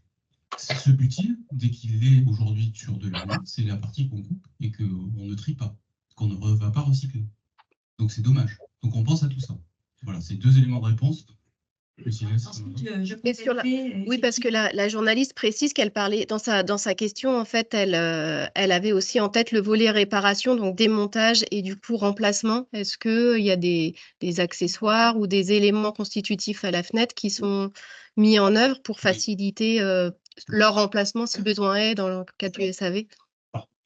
Un exemple tout bête, sur les nouvelles générations, on passe avec des quincailleries qui sont poses de face. Ça veut dire que il n'y a pas besoin de démonter physiquement tout le cadre, etc., ou d'avoir de l'usinage complexe pour changer la quincaillerie. Donc la quincaillerie devient défectueuse. Si elle devient défectueuse, on vient, on dégonde, enfin nos clients dégondent, mettent une quincaillerie neuve, un peu comme la réparation de voiture. Je ne sais pas, vous avez un problème d'injection, on va vous changer l'injection, on ne va pas vous changer toute la voiture. C'est la même chose. On peut changer aujourd'hui le cœur de la menuiserie sans changer toute la menuiserie. Maurice? Ou chaque composant individuellement, tout à fait. Moi, j'ai pris le plus complexe, la quincaillerie qui est. Voilà. Oui. Oui, un organe de la quincaillerie. Démontable, traçable, recyclable. Voilà. Ça, dans le diapositive que je vous ai montré tout à l'heure, celle sur laquelle figurait le QR code, je ne sais pas si vous l'avez scanné, ce QR code, mais j'ai choisi de présenter, moi, sur ce slide, par exemple, le joint central ou la poignée. Le joint central, il est en EPDM, j'en ai parlé dans ma présentation. L'EPDM est un matériau qu'on est en train de rendre recyclable. Et ce joint central, il est pipé, en fait, dans le cadre de la fenêtre. Et donc, on le retire juste en tirant dessus. Enfin, pas juste, parce qu'il faut un petit peu de force. Et ce que je veux dire, c'est qu'il n'y a pas de silicone, il n'y a pas de colle, il n'y a pas de butyle. Donc, derrière, rien ne reste, rien n'adhère au cadre. Et donc, ce joint central qu'on va enlever pour le remplacer dans 30 ans, eh bien, on saura le récupérer intégralement, le remettre au recyclage intégralement. On ne laisse rien dans le cadre. Et puis, le cadre, à la fin de la vie de la fenêtre, c'est-à-dire au bout de 30 ans, puisque c'est la durée de vie qui sert de référence, en tout cas dans les FDES, lorsqu'on démontera cette fenêtre au bout de 30 ans, elle n'aura pas une goutte de colle. Donc, on récupère 100% de cet aluminium. C'est un vrai sujet. Hein. Il s'utilise, merci Alex, aujourd'hui, des centaines de milliers de litres de silicone sur une façade, sur les façades des bâtiments, neufs ou rénaux, des centaines de milliers de litres. C'est un produit qui est un produit qui est purement chimique et qui surtout n'est pas recyclable. Il n'est pas recyclé. Donc en fait, pour répondre à la question de la journaliste, oui, pardon. Oh, pardonnez-moi, vous voyez, ça y est. Pour vous répondre, voilà, madame, c'est vrai que le fait de partir sur des joints qui sont prémontés en fait en usine pour nos clients permet d'une part d'éviter l'utilisation massive de ce silicone. Alors, il en faut toujours un petit peu encore parce que le propre d'une fenêtre ou d'une façade, c'est quand même d'être étanche. Hein, faut pas quand même oublier. Mais comme le disait Lucilia, c'est aussi le coup d'après, c'est-à-dire dans 10, 20, 30 ou 40 ans, quand on recycle la fenêtre, on s'est retiré ce joint et surtout le recycler. Voilà, donc c'est l'utilisation massive du silicone. J'ai encore un client qui me disait la semaine dernière, quand il y a eu une explosion du prix du silicone il y a 2 ans, ils avaient déjà intégré fortement nos solutions de joints prémontés et ils sont passés à côté de ce problème. Voilà. Donc ça, c'était un problème purement économique. Mais là, beaucoup plus largement, cette démarche, elle est beaucoup plus importante qu'on l'imagine. Elle va permettre d'éviter beaucoup de choses. Elle est vraiment vertueuse dans sa globalité. J'ai d'autres questions. Aujourd'hui, donc ces réponses que nous les faisons évidemment au nom de Vicona, mais sachez qu'il existe une librairie de solutions circulaires. Il s'agit de Upcycléa. Ce site va référencer en fait tous les gamistes, ou autres secteurs d'activité, d'ailleurs tous les gamistes aluminium ou autres secteurs d'activité, qui proposent des solutions éco-conçues et circulaires. Et donc, je vous invite à aller vous connecter sur ce site. Vous verrez que Bicona y a déjà publié quelques passeports circulaires et nous continuons à préparer d'autres passeports circulaires. Tout ça pour vous dire que on n'y met pas nos produits comme ça. Ces gammes que l'on inscrit dans cette librairie font l'objet d'un contrôle minutieux par les équipes de Psycléa. Et donc, c'est un gage de crédibilité de l'information que nous mettons à la disposition du métier, de la profession, que ce soit les architectes, les maîtres d'œuvre, la maîtrise d'ouvrage. Ils vont piocher sur ce site-là, sélectionner les fournisseurs dont les solutions sont les plus vertueuses pour l'environnement. Bicona y est enregistré. Juste pour corroborer ce que tu dis, Psycléa est le responsable de la certification Cradle to Cradle pour la France. La boucle est bouclée. C'est pour ça que quand Lucie a dit que c'est vraiment scruté à la loupe, c'est parce qu'eux aussi, ils ont cette habitude de Cradle to Cradle. D'autres questions? Oui, une question. C'est ça? Il y a d'autres questions? Alors, une question sur avez-vous des relations avec des bailleurs en France? Et ensuite, j'aurai encore une autre question. Indirectement, ça je te laisse répondre. Oui, on est en train de les développer pour leur présenter ces solutions, absolument. Directement ou indirectement, Upcycléa d'ailleurs est référencé, commence à être référencé chez les bailleurs aujourd'hui, puisque la démarche leur plaît. Et nous, dans le sillage, les solutions, en tout cas le sérieux, la crédibilité qu'apporte Upcycléa et les industriels qui y sont rattachés, comme le disait Lucilia, feront que derrière, ils sont à l'écoute effectivement des solutions qu'on peut apporter. Et vers les bailleurs, on commence à faire ce travail quand on arrive effectivement à les contacter et avoir des rendez-vous avec eux. Absolument. Il y a un intérêt, une appétence de leur part pour ce type de solution. Une question de Benoît Crépin qui travaille notamment pour Mat Environnement. Des technologies de tri permettent d'aller jusqu'à la séparation des différents alliages d'alu dans des flux en mélange. Comptez-vous éventuellement vous tourner à terme vers ce type de solution pour accroître votre gisement? Honnêtement, ça dépasse nos compétences. Ça, c'est le groupe Hydro. C'est vraiment notre maison mère, on va dire, qui gère ça. On n'est pas au courant de toutes les technologies sur lesquelles ils travaillent. Tout ce que je peux vous dire, c'est que la volonté du groupe, c'est d'aller de plus en plus vers, je ne veux pas parler que de circular, mais vers vraiment le recyclage de l'aluminium post-consommation. Il a été annoncé il n'y a pas longtemps que Atessa, tu en as parlé, Véronica, que Atessa, donc en Italie, une usine qui aujourd'hui ne fait pas de circular, va en faire. C'est un investissement de 15 millions d'euros.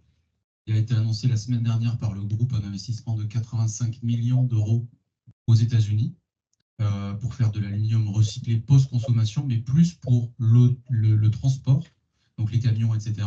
Donc le groupe investit massivement dans ces technologies. Je ne peux pas vous dire, vous me paraissez être plus spécialiste que moi, mais si vous voulez, on peut essayer de vous mettre en relation avec la cellule communication du groupe. Je pense que c'est mieux, je ne veux pas raconter de bêtises. Et moi, je suis ravi d'entendre qu'il y a cette solution-là.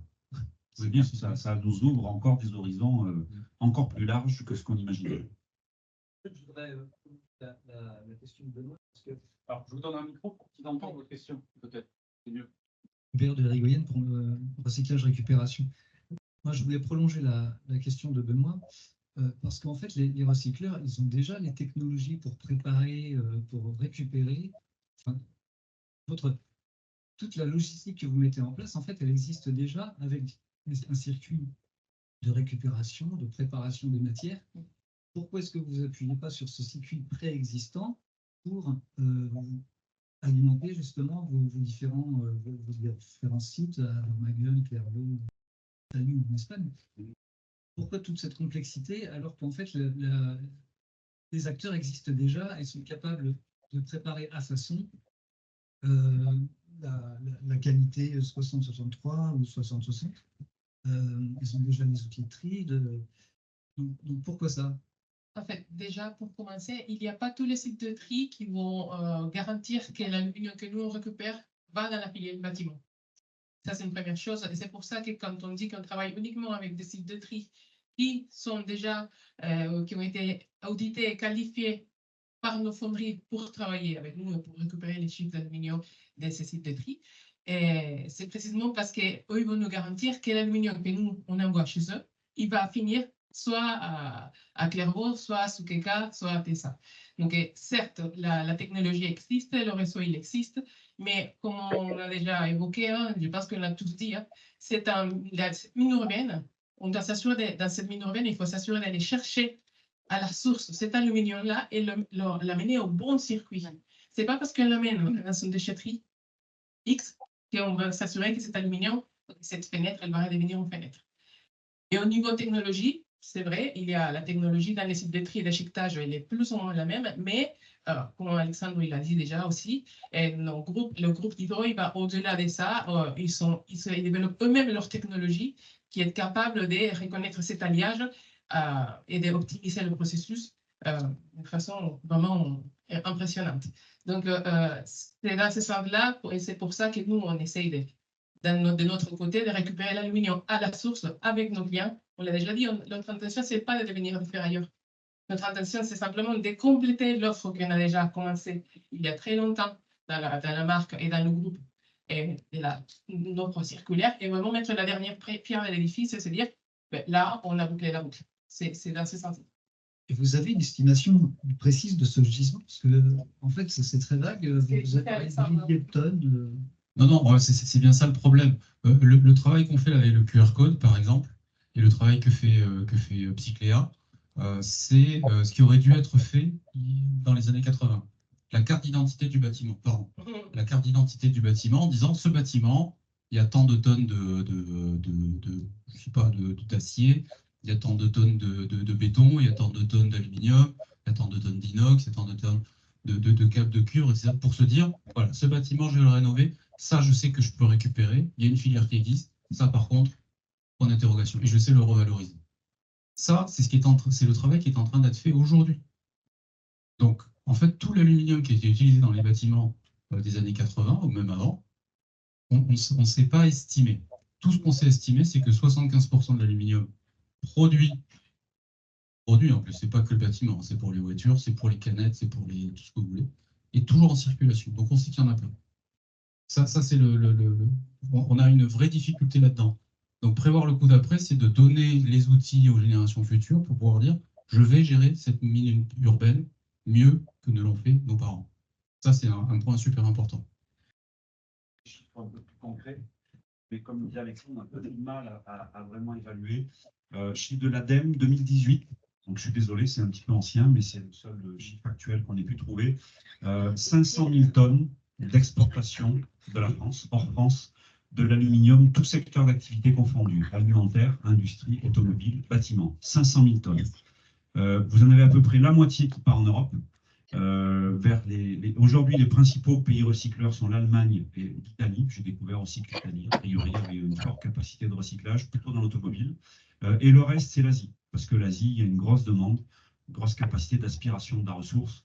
Ils ont de gros besoins. Sur ces 500 000 tonnes, je pense qu'a priori, dans les derniers chiffres que je t'ai envoyés la semaine dernière, on est encore à peu près entre 5 et 600 000 tonnes d'export tous les ans d'aluminium de la France vers l'extérieur. Mettons que si l'aluminium ne pèse que un cinquième, voilà, on peut se dire que ça pèse au moins 100 000 tonnes, à minima, j'en suis sûr, au moins, du bâtiment. La filière bâtiment pèse au moins 100 000 tonnes de récupération d'alu chaque année en France. Voilà, on peut se dire que le potentiel de récupération, il est à minima de 100 000 tonnes. C'est des estimations tout à fait personnelles hein, qui nous concernent que nous, c'est pas officiel. Mais voilà, on est obligé de faire des estimations. Sur ces 100 000 tonnes, il faut encore avoir la qualité que vous recherchez, c'est 60-60 et 60-63.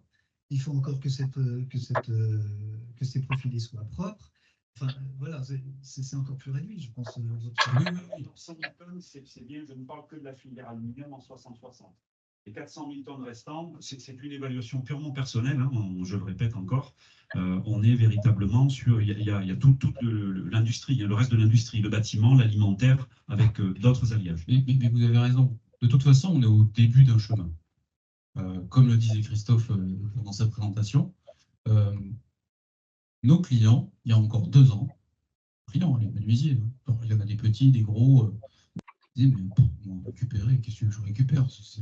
Je suis beaucoup trop cher par rapport à un cureur, c'est normal. Ouais, mais c'est pas le même métier. Alors, les cureurs sont en train d'évoluer. Mais nos clients sont aussi en train d'évoluer. Ils ont compris qu'il y avait un nouveau métier qui allait s'appeler le démontage propre des menuiseries pour pouvoir les revaloriser. Et ça va avoir une valeur. Voilà.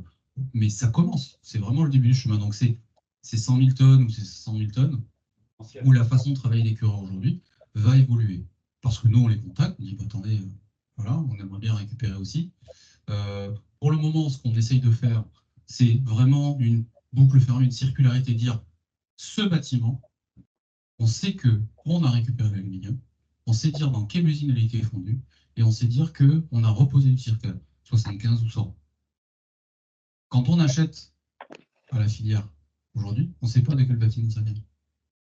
Elle est là, la valeur qu'on apporte aussi, de dire, monsieur le propriétaire du bâtiment que vous allez recycler, les foncières, etc., nous, on va vous le récupérer l'aluminium. On ne veut pas faire de l'argent avec, on veut juste vous dire, on sait où il est allé, vous pouvez même le suivre avec votre voiture, jusqu'à Clairvaux, il va être fondu, vous allez suivre la billette qui va refaire des fenêtres Vicona. C'est ça vraiment qu'on met en place. Oui. Micro. Je rebondis sur Frédéric TDI Vert et Protection. Je rebondis sur ce que vous venez de dire sur la valorisation. Oui. D'ailleurs, 2 nouvelles fonderies qui vont entrer en service en France très, très prochainement avec des circuits de collecte. On sent qu'il y a une tension sur la demande, forcément sur les prix du matériau. Il y a des pays, on les cités, on pense à la Chine, qui sont prêts à mettre beaucoup d'argent pour acheter de matières premières, de l'aluminium. N'avez-vous pas peur, in fine, de perdre cette matière première, qu'elle s'échappe vers d'autres circuits, d'autres secteurs d'activité? Et j'ai juste une petite remarque, le mot REP n'a pas été prononcé ce matin. Tu as oublié, Christophe, c'est ta faute. Moi, j'ai dit que les règles de jeu c'était par rapport à ça. Alors, la peur de manquer. Moi, j'ai toujours peur de manquer. C'est pour ça que j'ai... Non. Oui, il y a des tensions, ça c'est vrai. On le fait pas à cause des tensions. On le fait parce que on est convaincu que éviter toutes ces 500 000, alors 500 000 tonnes, c'est la France. Au niveau de l'Europe, c'est plus d'1 million. C'est juste dommage. C'est une hérésie que ça parte en Chine avec des usines électriques qui fonctionnent au carbone pour faire reproduire de l'aluminium à 20 kg de CO2 par kilo d'aluminium. Enfin, il y a un moment, il faut se dire, on marche sur la tête. Donc oui, il va y avoir des tensions, mais c'est à nous de gérer avec les maîtrises d'ouvrage et de dire, on va vous le reprendre, mais on ne va pas non plus vous le reprendre au prix du LME. Ça reste quelque chose qu'on doit reprocesser derrière. Donc, on verra. Par contre, ce que je peux dire, moi, à titre personnel, c'est que je suis très content que la concurrence investisse, ou d'autres, investissent dans des fonderies qui veulent faire de l'aluminium bas carbone, du vrai aluminium bas carbone. Parce que Hydro et Vicona ont fait bouger les lignes ces dernières années. Et un des résultats, c'est ça. Et ça, je suis très content, parce que ça va dans la bonne direction. Après qu'on se batte pour récupérer, c'est la règle du jeu, c'est la compétition, etc. Mais ça va être une compétition saine pour faire des choses bien pour la planète. Voilà. Après, vas-y. Oui, juste pour compléter ce qu'a dit Alexandre, Alexandre a parlé d'aluminium bas carbone. Poser la question de savoir comment est calculée l'empreinte environnementale de l'aluminium bas carbone, supposément bas carbone, qui est commercialisé par nos concurrents. Je vous ai expliqué les 2 méthodes. Celle qu'a sélectionnée Vicona est la plus contraignante et elle nous oblige vraiment à sélectionner au peigne fin les rebuts de production industrielle de façon à limiter au strict minimum l'apport de carbone dès l'étape procession, enfin, je vais prendre un mot anglais, dès l'étape coulée de la billette. poser la question de savoir d'où viennent ces rebuts de production et quel est leur impact environnemental. C'est très important pour vous permettre d'analyser réellement les chiffres qui sont communiqués. Les tensions sur le marché de l'aluminium, elles sont là depuis de toute façon des années déjà. Alors, il y a, comment dire, l'ADEME, le dernier rapport de l'ADEME précise qu'effectivement, ils anticipent d'ici 2030 de fortes tensions sur les demandes d'aluminium tout court, Alexandre le disait en début d'entretien, et sur l'aluminium recyclé, parce qu'il y a une appétence majeure pour tous les sujets qu'on a abordés depuis tout à l'heure. Donc oui, il va y avoir une demande forte et un groupe tel que le nôtre ne peut pas passer à côté de ça. Donc c'est pour ça que massivement, dans tous les domaines d'activité et dans tous les territoires mondiaux, le groupe Hydro s'investit sur effectivement ce marché du recyclage de l'aluminium. Et effectivement, et pour revenir, alors il y a deux aspects. Il y a un aspect purement environnemental, on vous en parle depuis tout à l'heure, et puis il y a un aspect, je reviens à la question qu'il y avait tout à l'heure, il y a une vraie appétence de la part des maîtrises d'ouvrage, des investisseurs publics et privés, pas seulement sur la partie enfin, comment dire, il y a un vrai besoin de circularité complète. Le discours, c'est celui qu'on présente depuis tout à l'heure, c'est pas juste dire on va récupérer l'alu parce que le marché mondial, il y a des tensions, parce qu'on est un acteur majeur. Non, on le fait aussi parce que l'ensemble des acteurs du bâtiment qui sont dehors, là, commencent à dire nous, on veut aussi présenter en tant que constructeur, en tant que promoteur, on veut présenter un discours circulaire qui soit vrai. Voilà, qui soit vrai. Et effectivement, ils préfèrent certains acteurs m'ont dit, on préfère savoir que ce soit vous qui allez récupérer l'aluminium sur notre chantier, ça passera chez vous à travers un circuit, plutôt que de savoir que vous avez racheté cet aluminium à Veolia. Voilà. Je ne sais pas si ça vous répond, mais c'est un petit peu l'idée. Même si effectivement, des gens comme Veolia, Suez, de Richebourg sont tout à fait en capacité. Je pense d'ailleurs même que notre groupe leur achète régulièrement de l'aluminium. C'est ce que je voulais dire. Le circal d'aujourd'hui est acheté, enfin, les copeaux, etc., sont achetés au circuit existant. Soyons très très clairs. Là, ce qu'on présente, c'est autre chose. Encore une fois, c'est je sais dire que ce bâtiment, on a récupéré l'aluminium, on vous a reposé l'aluminium. On ne dit pas que c'est le même. Par contre, on vous garantit que l'aluminium qu'on a récupéré est devenu du circuit, va devenir une autre fenêtre économique. Voilà, ça c'est le premier point. Le deuxième point, concernant les maîtrises d'ouvrage, il y a encore un mot qu'on n'a pas prononcé, c'est la taxonomie européenne. Tout ce qui est en train de se passer, donc on a la dépendance, on a l'impact CO2 des importations, vous l'avez vu, ce qui est produit à l'extérieur d'Europe est plus carboné que ce qui est produit en Europe. Et il y a aussi la taxonomie européenne qui conduit dans la volonté et de conduire les flux financiers vers des activités vertueuses. Okay. Et les foncières, il y a de plus en plus de gens qui aujourd'hui doivent, des sociétés de 500 employés, doivent publier, comme le bilan de parité, etc., doivent publier, voilà, le terme m'échappe, un bilan extra-financier, voilà, le CSRD, etc. Et là-dessus, la taxonomie est en train d'influencer les comportements de tout le monde. Et c'est très bien. Et dans la taxonomie, par exemple, pour ce qui concerne le bâtiment, il y a la rénovation. Vous devez prouver que 70% des matériaux qui sont issus de la rénovation ont été recyclés ou ont été envoyés dans une filière de recyclage, etc., etc., etc. Et doivent prouver aussi que les produits que vous réinjectez dans ce bâtiment rénové répondent à un cahier des charges extrêmement précis et vous devez faire un bilan carbone, tout simplement. D'où l'activité d'Upcycléa, d'où notre activité aussi, qui prépare tout simplement le futur. Et si ce n'est pas fait, eh ben, ça va passer par la case porte-monnaie, celle qui fait mal et qui fait toujours avancer les choses. Voilà, ça c'est aussi enfin une politique européenne, en tout cas personnellement, que je trouve vertueuse et qui commence à produire ses effets. Et juste pour compléter tes propos, Alexandre, il y a aussi dans la taxonomie la notion de démantèlement sélectif. C'est là où on commence à entendre parler de ces démontages sélectifs avec lesquels on va être capable vraiment de revaloriser les matériaux comme il le faut. Sans cette notion de démontage sélectif, ça va être un peu compliqué. Et eux, ils le reprennent, ils reprennent ces concepts, ces définitions-là, et ils font pas de cette définition partie de leur réglementation. Vous avez une obligation, j'ai une grosse maîtrise d'ouvrage aujourd'hui, privé, public, surtout privé.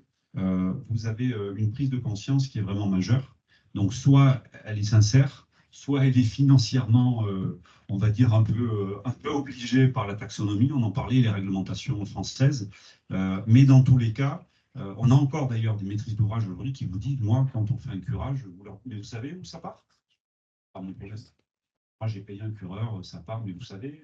Et aujourd'hui, on sait que le marché du curage et le marché de la récupération d'alu est extrêmement éclaté, disséminé. Alors en fait, il y a vraiment un phénomène de ruissellement, d'entonnoir très, très, très large. En bas, on arrive sur 3-4 acteurs, hein, monsieur dont vous parliez tout à l'heure, hein, voilà, les principaux recycleurs. Mais au milieu, c'est un petit peu l'inconnu. Il y a une part d'enfouissement qu'on ne maîtrise pas très bien non plus.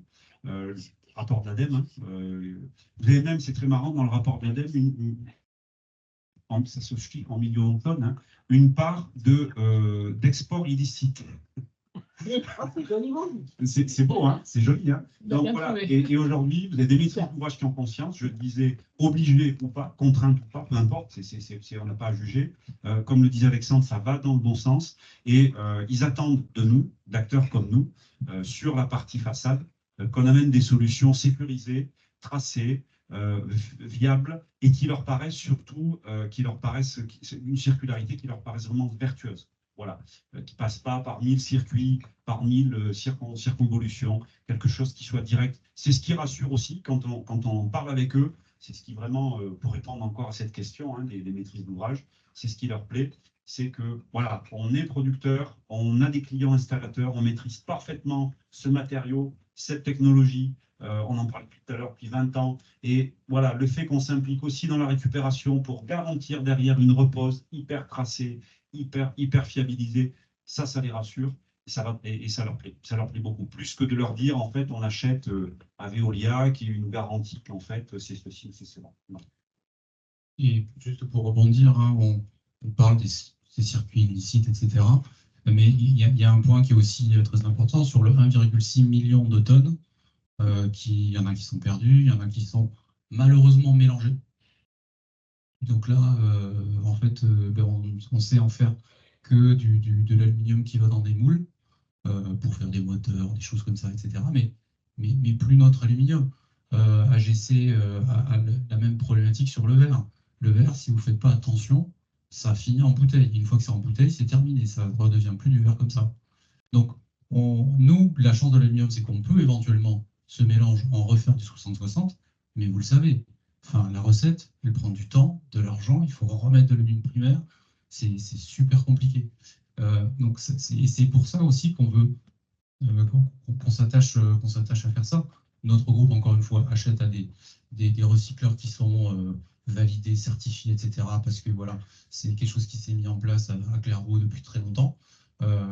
Mais aujourd'hui, oui, 90%, je pense, de l'aluminium qui est récupéré est bien récupéré, etc. Mais c'est le step d'après. Encore une fois, j'adore ce terme, le coup d'après. Vous l'avez mélangé, on ne peut plus rien en faire. On est désolé, mais ça ne nous intéresse plus. Ça coûte trop cher de le remettre en 60%. J'avais aussi des questions, parce que les chantiers tests qui ont été très, très brièvement abordés, on a 10 tonnes pour le chantier de bâtiment, avec une route de bâtiment. Oui. Ginger, ça représente combien de tonnes? C'était 10 tonnes aussi, à peu près. On a 2 autres chantiers, mais on n'a pas encore les autorisations pour en parler. Mais en gros, on en a fait 4. Voilà. 4 chantiers. Alors, c'est pas représentatif, mais par contre, qu'est-ce qu'on a appris? On s'est pris les pieds dans le tapis plusieurs fois, on a fait des bêtises, ça nous a coûté énormément d'argent, mais ça, c'est pas grave, parce que c'est une volonté de Vicona d'apprendre et de consolider la filière. Hein, tu t'es arraché les cheveux, tout le monde s'est arraché les cheveux. Mais voilà, aujourd'hui, on considère qu'on a un process suffisamment mature pour vraiment l'officialiser. Hein? Pardon, j'ai mon directeur technique qui me dit quelque chose. Oui, il y a aussi. Oui, après, voilà. Ce que disait, encore une fois, on est passé vite dessus, mais ce que disait Véronica est super important. On a des chantiers au-dessus de 5 tonnes qu'on peut traiter directement sur chantier.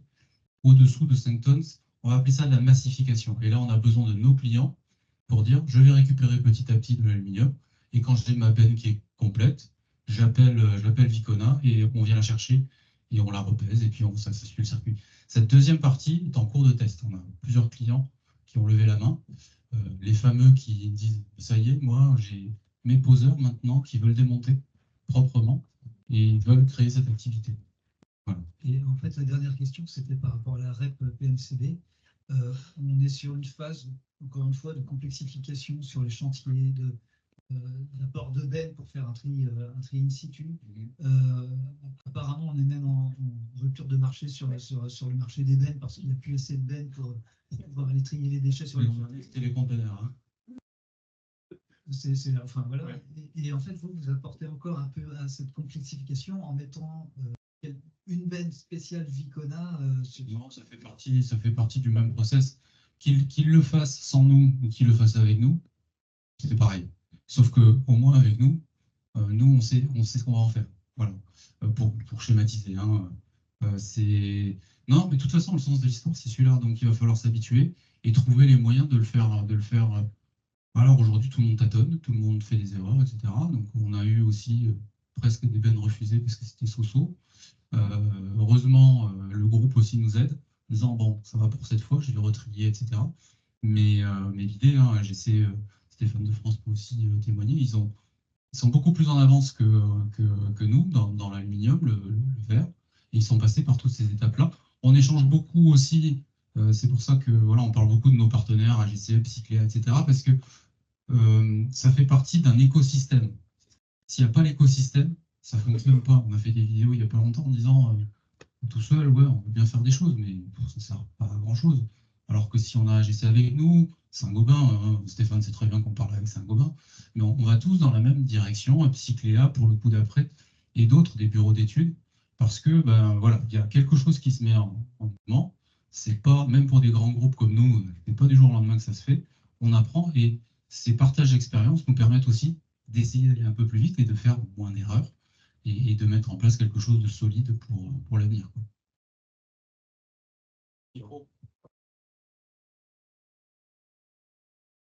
Tu as 1 minute 30, pas plus.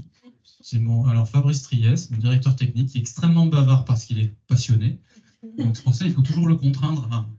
Pour répondre à votre question, en fait, on n'est pas contraint en benne. Sur nos clients aujourd'hui, sur lesquels on envisage le diffus, en fait, le gros avantage, c'est que comme ils livrent les châssis sur pupitre, ils peuvent aussi récupérer les châssis démontés sur pupitre. On n'a pas besoin de ces bennes. Et c'est juste quand on récupère chez eux, arrivé à un certain quota, un certain tonnage, que là, on vient prendre et on récupère. Donc en fait, au final, on va même dire que sur site, on peut économiser des bennes avec cette idée du pupitre parce que nous, on n'est pas en vrac. En fait. Et c'est pour ça que le sachant est plus pertinent aujourd'hui parce qu'il sait démonter, je parle de nos clients, ils savent démonter proprement des menuiseries, y compris pour AGC, pour récupérer le vitrage, parce que le diffus ou le vrac n'est pas valorisable ou n'a pas le même attrait pour pouvoir rentrer dans une filière de traçabilité et de gain de temps en termes de recyclage. C'est aussi ça, c'est la ligne directe. On sait d'où ça vient, on ne fait pas le tri de l'alliage. C'est aussi ce gros avantage que les façades peuvent apporter dans leur généralité. Une dernière question parce qu'il nous reste 5 minutes avant de conclure et la vidéo va se terminer. Juste une question de Catherine Moncel qui travaille pour Économie Circulaire. Elle, tout à l'heure, juste d'abord, elle apportait une précision sur les quantités disponibles. Elle disait qu'Hydro évoquait en 2020 200 millions de tonnes disponibles dans le monde. C'était un chiffre donné par Hydro. Et elle a une question. Vicona fait-elle aussi des expérimentations de récupération en Europe? Et vous avez 3 minutes puisque on va... Ailleurs en France? Ah, on l'a. Ailleurs en Europe qu'en France? Oui. Oui, tout à fait. En Allemagne, il y a plusieurs chantiers où même on commence à récupérer les joints pour notre fournisseur qui commence à essayer de recycler les joints. L'Italie commence. On a mentionné que Atessa, notre fonderie en Italie, allait bientôt pouvoir faire du Circal. Il y a un investissement de 15 millions d'euros. Donc, ils vont récupérer aussi sur des chantiers. Voilà, il y a un degré de maturité qui est différent en fonction des pays. Mais oui, oui, ça s'étend. J'ai oublié une partie de la question? Non, non, c'est bien. C'est bon. D'ailleurs, Véronica a une homologue pour l'Europe du Nord. Oui. Véronica est une homologue pour l'Europe du Nord. Il aime Véronica Bis. Autre question? Je crois pas. Dans la salle?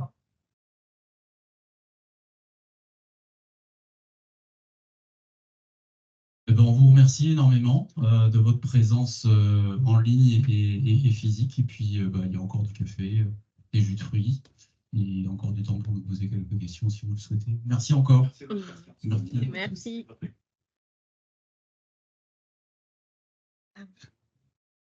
Je sais pas. Ils vont tous partir. Ouais. Hop, je fais ça. Je vais faire comme ça.